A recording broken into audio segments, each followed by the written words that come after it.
আসসালামু আলাইকুম ভাই বোনেরা, সবাই কেমন আছেন? আশা করি আছেন ভালো। আপনাদের দোয়ায় ভালোবাসায় আমি ভালো আছি। নতুন করে ভিডিও নিয়ে আবারও আসলাম। ফুল ভিডিওটা দেখতে হলে আমার সাথেই থাকেন, তাহলে অবশ্যই দেখতে পারবেন। তো যে কথা সেই কাজ, হাতে প্রতিদিনের মতো নেই, আবারও রান্নাঘরে সন্ধ্যার টাইমে আসলাম।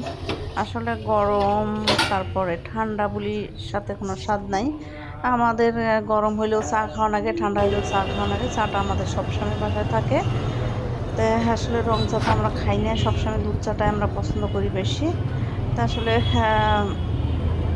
তাই এটা মনে করি আসলে সবসময় আমরা চা খাই। আর শীতের দিনে তো সবাই এটা চা খায়, তারপরেও আমরা একটু চাটা বেশি আমাদের লাগে।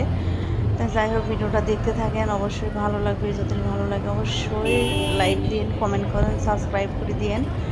আসলে ভাই বোনেরা সাবস্ক্রাইব করতে ভুলেন না, অনেক কষ্ট করে একটা ভিডিও বানাই। হাতে যদি সময় থাকে ভিডিও দেখেন, হাতে সময় না থাকলে নাই।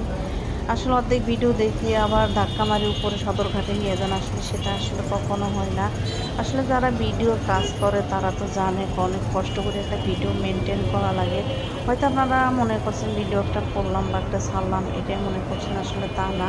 আসলে একটা ভিডিও করতে অনেক একটা মেনটেন করা লাগে। আসলে কোথায় কি হলো না হলো সব কিছু আসলে করে তারপরে সেই ভিডিওটা ছাড়া লাগে। হয়তো আপনারা বুঝতেই পারছেন। তো যাই হোক, অনেক কথা বলি ফেলালাম, ঘুরি আবারও রান্নাঘরে আসলাম। তো রান্নাঘরে দেখতে পাচ্ছেন, তো আসলে নাস্তা কিছু হয়েছে আবার হয়ও নাই, এই আর কি। তাই আমার সাহেবের যে কোরআন শরীফ পড়তেছে, তা আসলে পড়া শেষ হইলে নাস্তাটা বানা হইলে আমি ডাক দিব।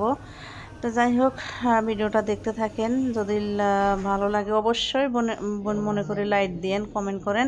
ভুল হয়ে থাকলে অবশ্যই ক্ষমা দৃষ্টিকে দেখেন।